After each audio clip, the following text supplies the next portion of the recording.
Okay, so here are our video notes for Chapter 8. So Topic 1, standardized scores. In sports, it's difficult to determine who is a more valuable asset to their team if the players play different positions. So for example, who is the more valuable player on a soccer team between a player who averages 1.3 goals per game as a forward or a goalkeeper who averages 5.2 saves per game? How do you solve that problem of evaluating players using variables on different scales? Well, what we can do is we can use something that's called a z-score. A z-score, or a standardized score, measures how many standard deviations a performance is above or below average. So standard deviation is what we studied in the whole last chapter.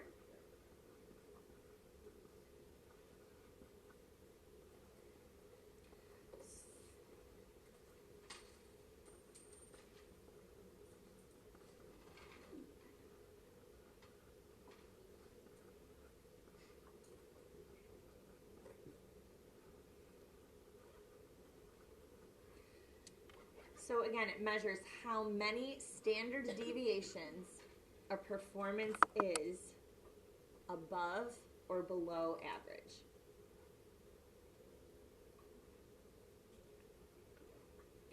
So if we have a positive z-score, that means that it was above average.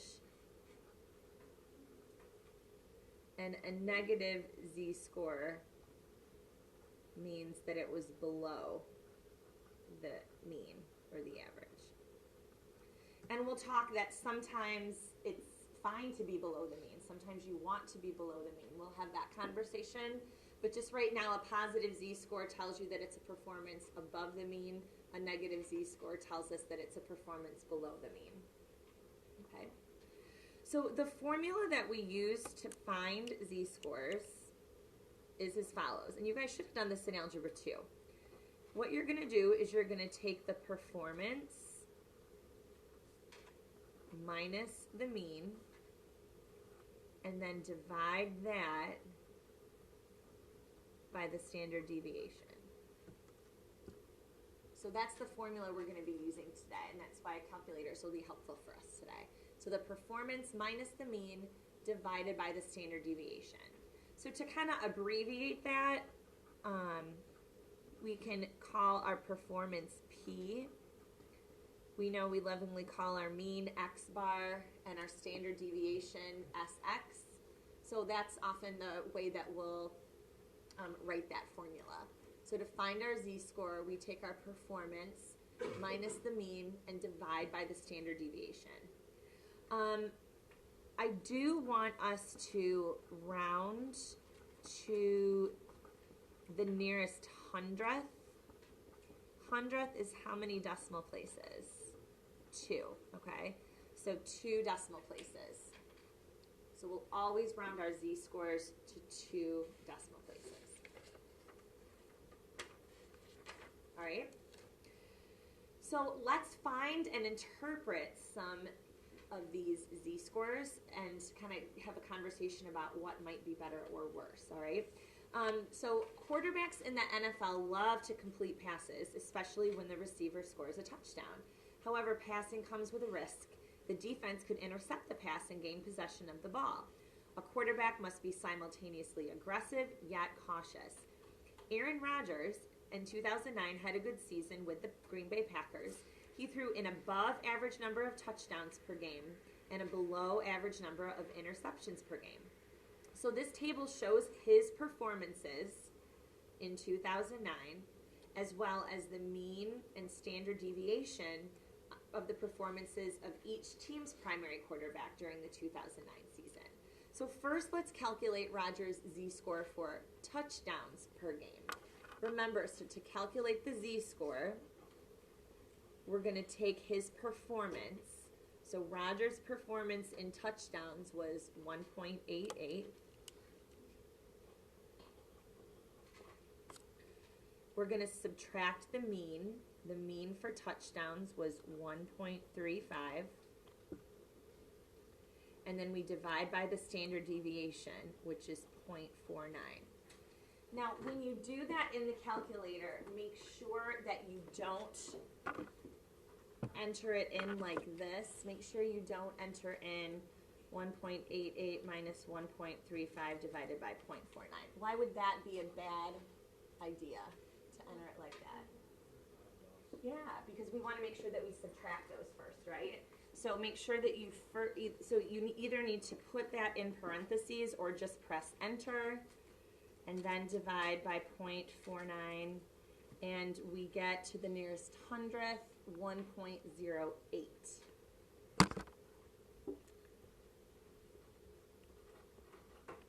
So that is all we're looking for when there's the z-score. It's also asking us to interpret the z-score. Well, we said that the z-score was how many standard deviations above or below average. And since this is positive, that means it was below average. So what we can say to interpret it is that Roger's touchdowns per game performance, since that's the specific performance we're looking at, and then we can say was 1.08 standard deviations above the mean.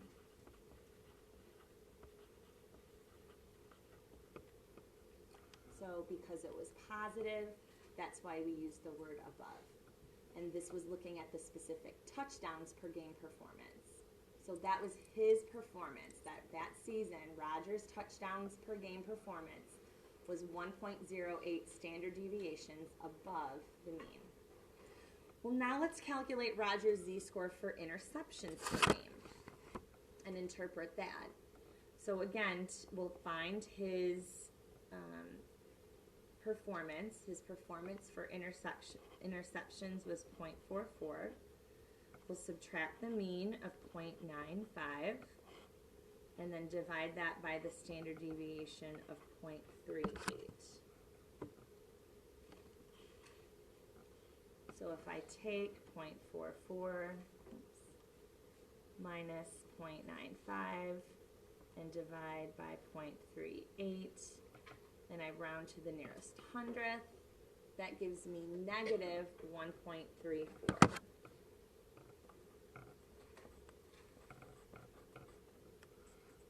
You guys good with getting the z-score? Okay. All right. So let's interpret this z-score. This was his interceptions per game performance. So we can say that Roger's interceptions per game performance, but we're not going to use the negative in our answer. What do you think we'll say instead of using the negative? We'll say below instead. So we're going to say 1.34 standard deviations, but then say below the mean. Okay? So that negative told us that we would use below. But don't put negative and below, because then double negative would imply a positive. And we want to make sure that we see that he was below the mean. Okay? So now we want to decide what performance was better. And so we can't always just say that like a higher z-score is better, because if you were a quarterback, do you want to be above average or below average in touchdowns? Above average, right? If you are a quarterback, do you want to be above average or below average in interceptions? Below, right?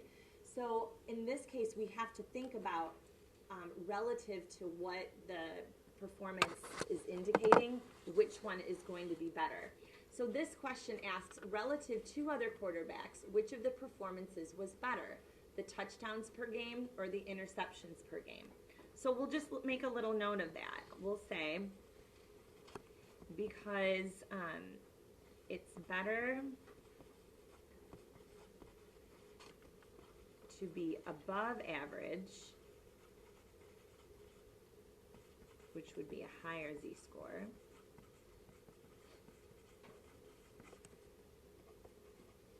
in touchdowns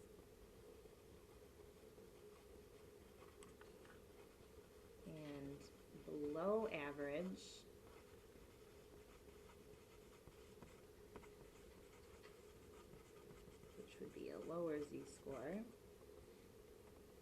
in interceptions.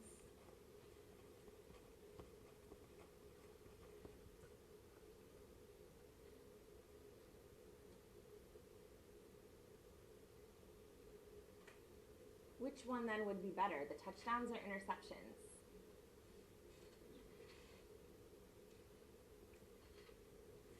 The interceptions would be better.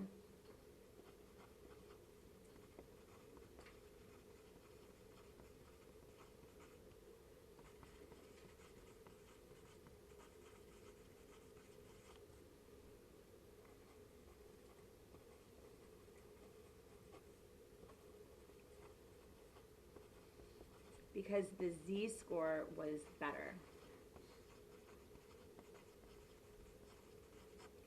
Okay, so basically it's farther from the mean in a relatively good way. So we can't just, you don't want to always say that the z-score was higher, because technically wasn't 1.08 higher than negative 1.34. So that's why we don't want to say higher, we just want to make sure that we think about which one is better. You guys comfortable with that? Okay. So,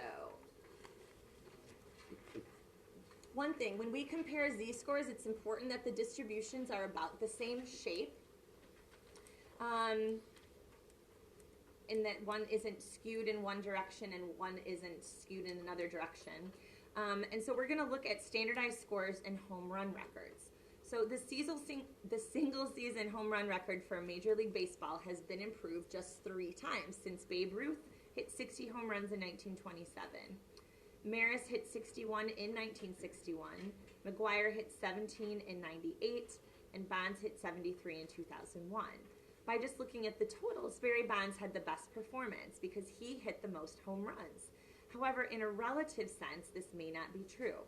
Baseball historians suggest that hitting a home run is easier some years than others due to factors such as quality of batters and pitchers, hardness of the baseball, dimensions of the ballparks, and the possibility of performance-enhancing drugs. So this table below lists the means and the standard deviations for each year. And here in the paragraph, it tells us the performances of each of the players and the year that they performed in. Before we start that, the distributions for each year were all skewed to the right. And why do you suppose that is true? So skewed to the right means that it's going to have like that pull to the right. So that means that like some players would be pulling up the average a little bit, right? And so doesn't that happen occasionally in Major League Baseball, that there are some really good players who pull the data to the right? So we'll make a note of that. Is that there are some outstanding players each year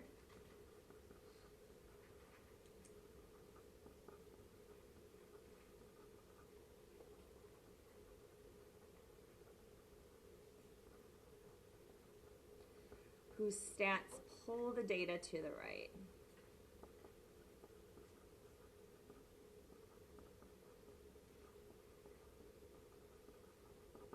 So those exceptional players kind of cause it to be skewed to the right a little bit. And so now what we'll do is we will use the table and the z-score formula to find the standardized score. And again, standardized score is just the z-score corresponding to each player. So basically we're going to find 4 z-scores. We're going to find 1 z-score for Babe Ruth. We're going to find 1 z-score for Roger Maris, 1 z-score for Mark McGuire, and 1 z-score for Barry Bonds. So what we'll do is we'll take their performance, subtract the mean, and divide by the standard deviation. Okay? So take a minute and let's find those 4 z-scores. Okay. So here is the setup for each of those. And then so for Babe Ruth, what'd you guys get for Babe Ruth?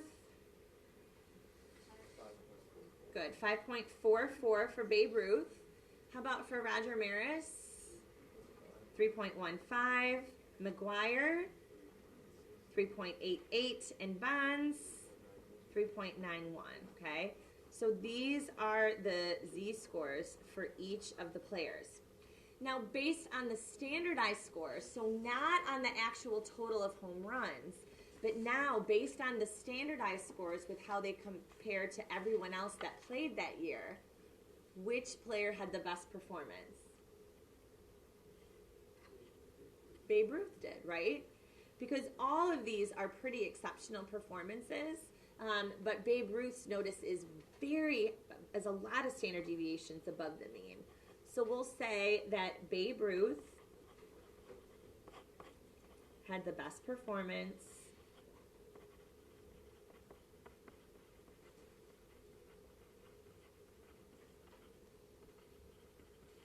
again because his Z-score is better than the others.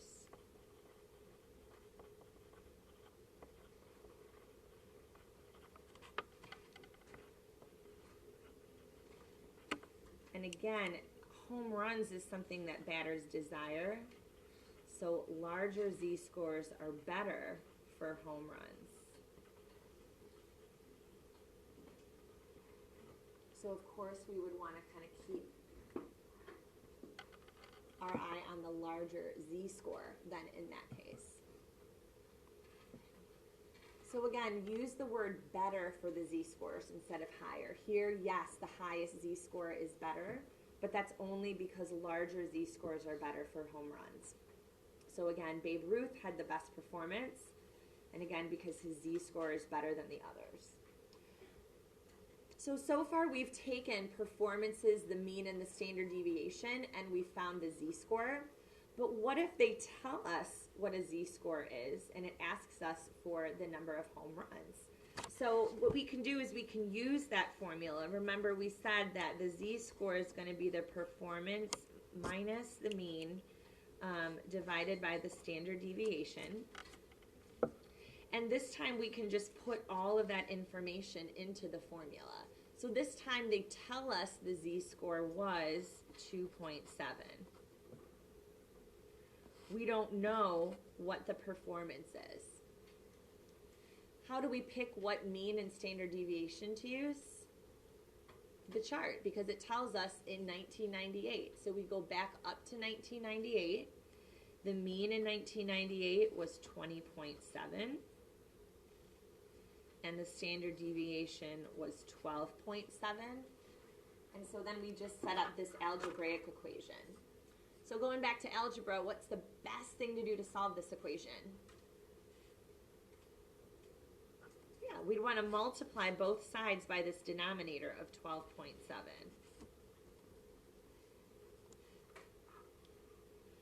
So if we take 12.7 times 2.7, we get 34.29.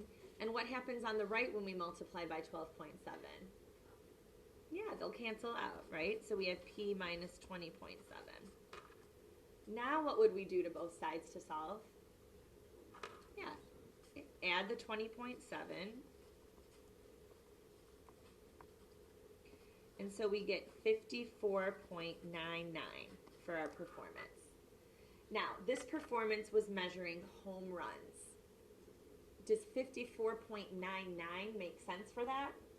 What would we need to do to the home runs? Round it up to 55, right? So we can say that our performance was 55 home runs in 1998 with that Z-score. Okay? If it was something like yards that you could measure, you could totally leave it 54.99. But home runs are something that you have to count, so we'll round that up to 55.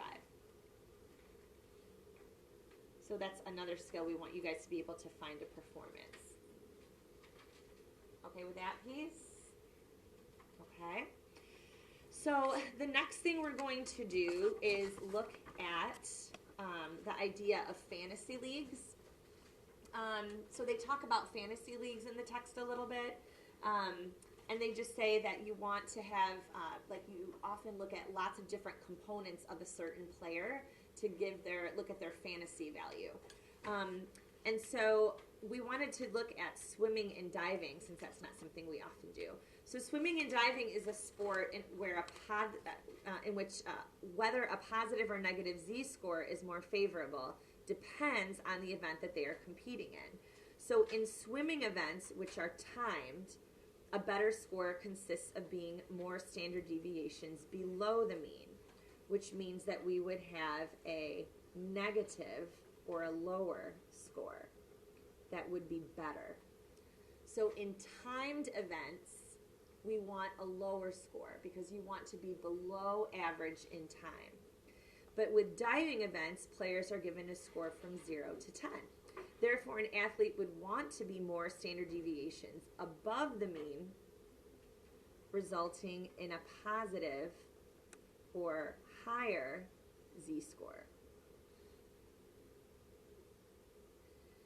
So that means that to find our overall fantasy value, what we would want to do is we would want to add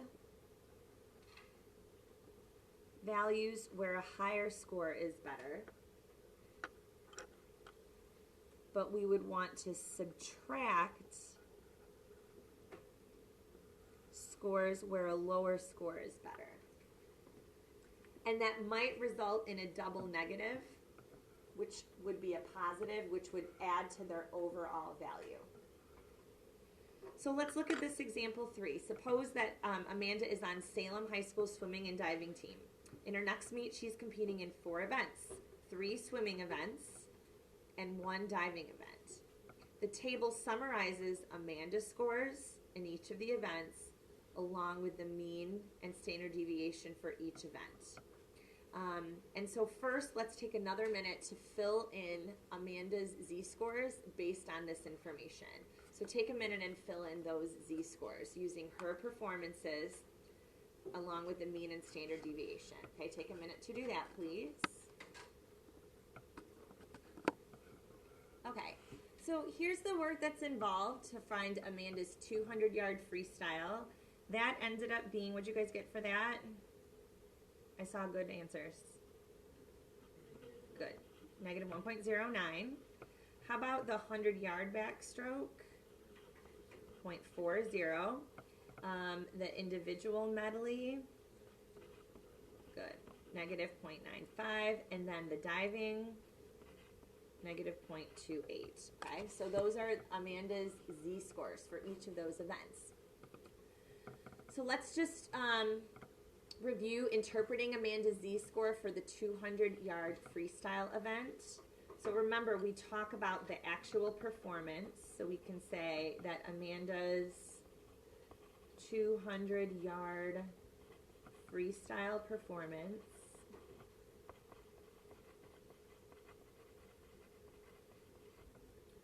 was, and then we'll say 1.09 standard deviations, and since it was negative, we'll say below the mean.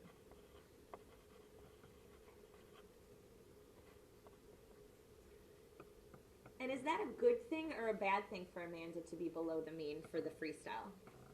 A good thing, right? Because in a timed event, we want to be below average.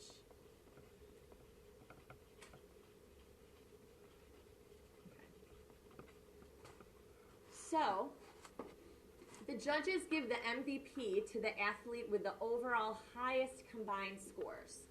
So let's combine Amanda's 4 scores to determine her overall score.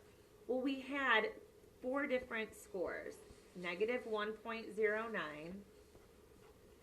0.40, negative 0.95, and negative 0.28.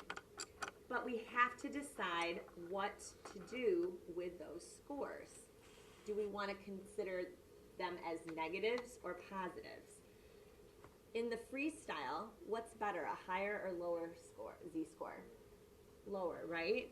So this is time swimming, so we're going to want to subtract. What then will happen to those 2 negatives? It'll become positive. The backstroke is a timed event, so lower is better, so we'll want to subtract that. Individual medley is also a timed event, so we'd want to subtract that. But the dive is something that you want to get a higher score in, right? So because you want a higher score, we would need to add that. So what ends up happening is we end up taking a positive 1.09 minus 0.40 plus 0.95, and then here we're really subtracting the 0.28 because we were adding a negative. She was below average in diving, so that makes sense that that would bring her overall score down a little bit. And what happens if we take all those and put them together? 1.09 minus 0.40 plus 0.95 minus 0.28. What are you guys getting for the overall score? Good, 1.36 overall score. So you have to think about if you want to add or subtract the values depending on what's better or worse. Got it? Okay, so that's a little bit about Z-scores.